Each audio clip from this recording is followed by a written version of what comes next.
Chris Foster-Ramsay, our money and finance expert, joins me for a chat. How are you, Chris? Good morning. Well, thanks. Great to chat again in 2025, of course. You know, we'll talk about this so much in 2024 and again in 2025. I don't think it's going to let up anytime soon. And that is, of course, cost of living. And this is a great suggestion from you, Chris, of trying to combat against the cost of living crisis by going through your old cookbooks. Yeah.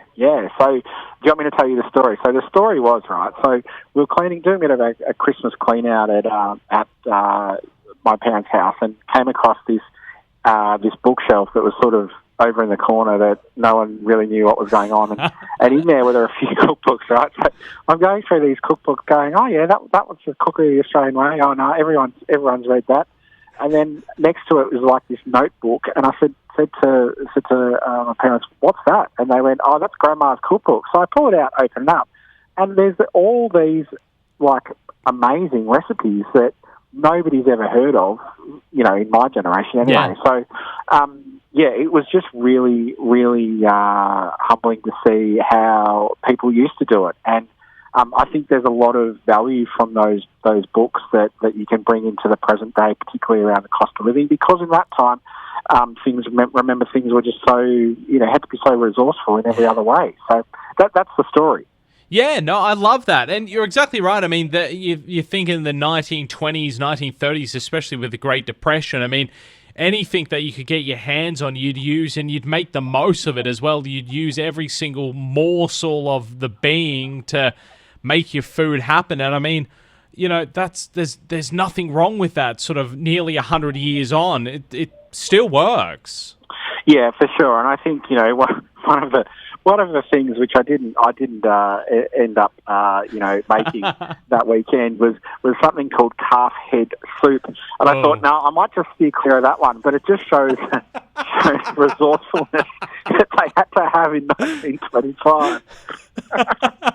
Look, I think you've summed it up perfectly there. I think the calf head soup can stay in the 1920s, but the rest of the techniques and I guess it's the thought that counts. That can live on in 2025. Yeah, like things like, you know, Scotch eggs and pineapple upside down cake. Happy to bring forward in 2025. But I think we might just leave the old school stuff in the old school.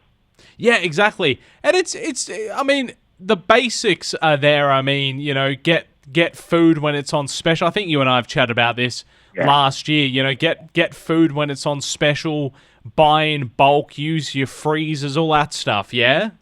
For sure, yeah. So the rules are buy in season, buy in bulk, buy when it's on special, do some meal planning on the weekend, you know, get one of these books out and have a quick flick through and sort of see what you can, buy on Monday and cook on Monday night and sort of still eat on Tuesday and Wednesday night if there's some left over. So these will certainly give inspiration, or any of these cookbooks, but, you know, prior to the internet, the world of the internet, would absolutely give inspiration to meal planning and being able to make the most of everything that was purchased. And you make a good point as well. Sometimes when you do cook on the weekends or whenever you get downtime and you plan ahead for the week ahead, it's less tempting to go out there and splurge on takeaway, which often is the more expensive option. Yeah. Side point. Hey, JB, how's the Uber Eats account going?